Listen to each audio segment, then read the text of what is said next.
తాకట్లో ఉన్న మీ బంగారాన్ని విడిపించి ఆ రోజు ఆన్లైన్ రేటుకి కొంటాం. Sharma gold company. కోర్టులో ఏదైతే ఢిల్లీ లెక్కర్ పాలసీ విషయంలో పెట్టినటువంటి తప్పుడు కేసును సంపూర్ణంగా కోర్టు కొట్టివేస్తూ తీర్పిచ్చిందో దానికి మన భారత న్యాయ వ్యవస్థకు మనస్ఫూర్తిగా మేము ధన్యవాదాలు తెలియజేస్తూ ఉన్నాం. ఎందుకంటే మేము మొదటి రోజు నుండి చెప్తూ ఉన్నాం, ఇందులో ఎక్కడా కూడా ఏమాత్రం సంబంధం కూడా నాకు లేదు, నేను ఒక కడిగిన ముత్యంలాగా బయటికి వస్తానని చెప్తూ వచ్చాను. అదే ఇవాళ కోర్టు ద్వారా నిరూపణ అయింది. మరి కోర్టు ఏదైతే కుట్రపూరితమైన ఈ కేసు ఉందో ఆ కుట్రలన్నింటినీ ఛేదిస్తూ కంప్లీట్గా ఆర్గ్యుమెంట్సే ఫాల్స్ ఉన్నాయని చెప్పి బేషరతుగా ఆ కేసులో ఉన్న వాళ్ళందరికీ కూడా మరి విడుదల చేయడం అనేది, క్లీన్ చీట్ చేయడం అనేది మనస్ఫూర్తిగా స్వాగతిస్తూ ఉన్నాం. కాకపోతే బాధ అవుతూ ఉన్నది. ఎందుకంటే ఒక్కొక్కరు సంవత్సరన్నర కాలం నేను స్వయంగా 5.5 నెలలు కుటుంబానికి, పిల్లలకు అందరికీ దూరంగా ఉండడం, ఆ బాధ, అవమానం, జరిగినటువంటి వ్యక్తిత్వ హననం అవన్నీ కూడా ఎన్ని కోట్ల రూపాయలు ఇచ్చినా అది తిరిగి వచ్చేటటువంటి విషయం కాదు. ఎంత సమయం జరిగినా ఆ నష్టం మాకు, మా కుటుంబానికి జరిగిందన్నమాట వాస్తవం. అయితే ఆ కఠిన సమయంలో నాతో పాటు డబ్బులు ఉన్నా లేకున్నా ప్రతి హియరింగ్కి ఇక్కడున్న మా అక్క చెల్లెలు, అన్నదమ్ములు అందరూ కూడా ఢిల్లీ వరకు వచ్చి నాకు మద్దతుగా ఇచ్చి, నైతిక స్థైర్యాన్ని ఇచ్చి, ఇక్కడ నా పిల్లలు ఒంటరిగా ఉన్నప్పుడు వారికి అండగా నిలిచినటువంటి ప్రతి ఒక్కరికి కూడా నేను హృదయపూర్వకంగా ధన్యవాదాలు తెలియజేస్తూ ఉన్నాను. ప్రత్యేకించి మా అమ్మకు, మా నాన్నకు, మా అత్తమ్మకు, మా మామయ్యకు, మా మొత్తం భర్త తరఫున కుటుంబానికి అందరికీ కూడా నేను హృదయపూర్వకంగా ధన్యవాదాలు తెలియజేస్తున్నాను, పాదాభివందనాలు తెలియజేస్తూ ఉన్నాను. మీరు ఇచ్చినటువంటి బలంతోనే ఆ జైల్లో 5.5 నెలలు కూడా నేను పిల్లలు లేకపోయినా కన్నీళ్లు దిగమింగుకొని కర్తవ్యాన్ని గుర్తు చేసుకొని గడిపినానని చెప్పి ఈ సందర్భంగా తెలియజేస్తున్నా. మరి ఇవన్నీ జరుగుతూ ఉంటే ఇవాళ కేటీఆర్ అన్నగారి ట్వీట్ చూడడం జరిగింది. ఇప్పటి వరకు మేము పైన రైతు కమిషన్లో మరి మా గద్వాల రైతన్నల సమస్యలు, నిజామాబాద్ ఎర్రజొన్నల సమస్యలు, ఖమ్మం పామాయిల్ రైతుల సమస్యలు, ఇట్లా అనేక రకాలైనటువంటి సమస్యలను పైన వివరించి రావడం జరిగింది. ఎందుకంటే నేను పదే చెప్పినాను, ఈ అంశం నన్ను ప్రజాసేవ చేయడంలో ఆపదు, నేను ఎత్తుకున్నటువంటి మార్గానికి ఈ కేసులు ఇవి అడ్డంకి కాదని చెప్పినాం.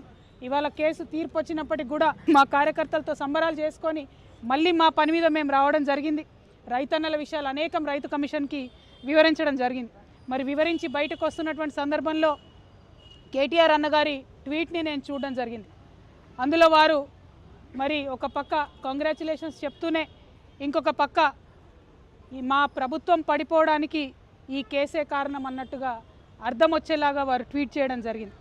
ఇవాళ నేను పొద్దున్నుండి బీఆర్ఎస్ పార్టీ సోషల్ మీడియా ఏదైతే అనేక రకాలైనటువంటి కమెంట్స్ చేస్తూ ఉన్నారో, ఏదైతే మొత్తం బీఆర్ఎస్ పార్టీ ఇక్కడ రాష్ట్రంలో ఓడిపోవడానికి ఈ కేసే కారణమని ఒక ట్విస్ట్ ఇచ్చే ప్రయత్నం చేస్తూ ఉన్నారో వాళ్ళందరినీ, కేటీఆర్ రామారావు గారిని సూటిగా నేను ఒక ప్రశ్న అడుగుతా ఉన్నా. నా మీద కేసు పెట్టింది ఎందుకోసం? పార్టీ కోసం కాదా? ఈ మాట కేసీఆర్ గారు చెప్పలేదా? మరొకవేళ నా మీద కేసు పెట్టింది పార్టీ కోసమే అని మీ అందరికీ తెలిసి ఉంటే ఇవాళ మీరు ఏదైతే ట్వీట్ చేసిండ్రో అది నిజమే అయితే నేను జైలుకు వెళ్ళేంత వరకు కూడా ఒక్కసారి కూడా మీరు ప్రెస్ మీట్ పెట్టకపోవడం ఎందుకు? కేసీఆర్ గారు ప్రెస్ మీట్ పెట్టకపోవడం ఎందుకు? ఇంకా పెద్ద నాయకులు ఎవరు కూడా మాట్లాడకపోవడం ఎందుకు? అంటే ఆనాడేమో నేను ఒంటరిగా ఫేస్ చేసుకోవాలి, పార్టీ సోషల్ మీడియా కనీసం సపోర్ట్ చేయదు.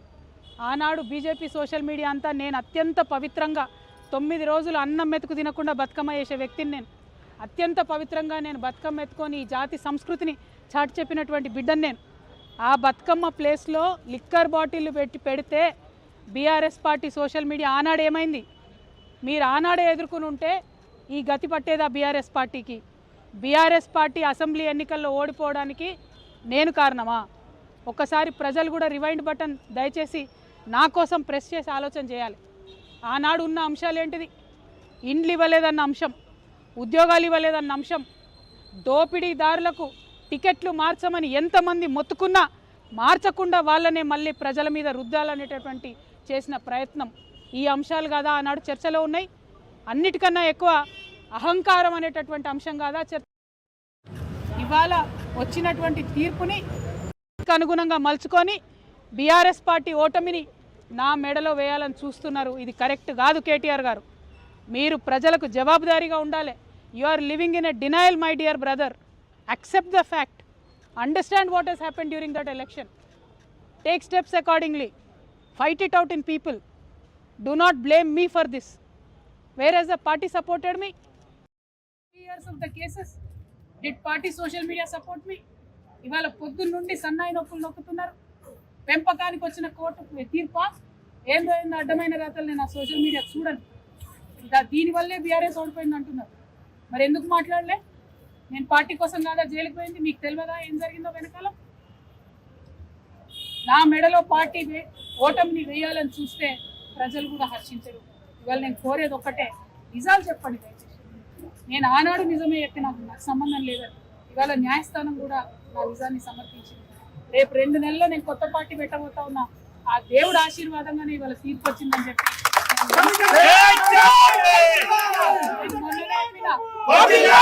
నేను మొన్ననే చెప్పిన, రాజకీయం చేయాలంటే ధైర్యం ఉండాలి, ఓడిపోతే ఒప్పుకునే ధైర్యం ఉండాలి.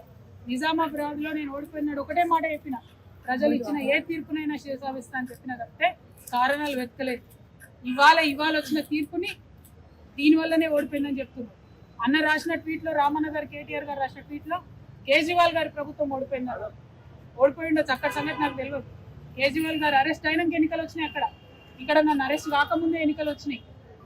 మీరు ఫ్యాక్ట్స్ని ట్విస్ట్ చేసి సోషల్ మీడియాలో మాకు పెద్ద ఆర్మీ ఉంది, పేడ్ బ్యాచ్ ఉంది, నేను ఏది మాట్లాడినా నడుస్తుంది చెల్లుతుంది అనుకుంటే ఆ రోజులు పోయినాయి. దయచేసి నిజం చెప్పండి. నాకు ఆర్మీ లేదు, గిర్మీ లేదు, నాకు ఉన్నది గివి లేక ఈ పిడికెడు మందితోనే ఈ రాష్ట్రంలో ఒక కొత్త రాజకీయ నిలబడి పనిచేస్తాం. కానీ చేతులు జోడించి తెలంగాణ ప్రజలకు మాత్రం ఒక విజ్ఞప్తి చేస్తాం. ఒక ఆడబిడ్డ కష్టంలో ఉన్నప్పుడు అడ్డమైన పేర్లు పెట్టి, అడ్డమైన టైటిల్స్ పెట్టి, సోషల్ మీడియాలో నాలుకకు ఎంత వస్తే అంత మాట్లాడినటువంటి అడ్డగాడిదలు మాత్రం సమయం వచ్చినప్పుడు బుద్ధి చెప్పాలని ప్రార్థన చేస్తూ మీ అందరి దగ్గర సెలవు తీసుకుంటున్నా. జై తెలంగాణ.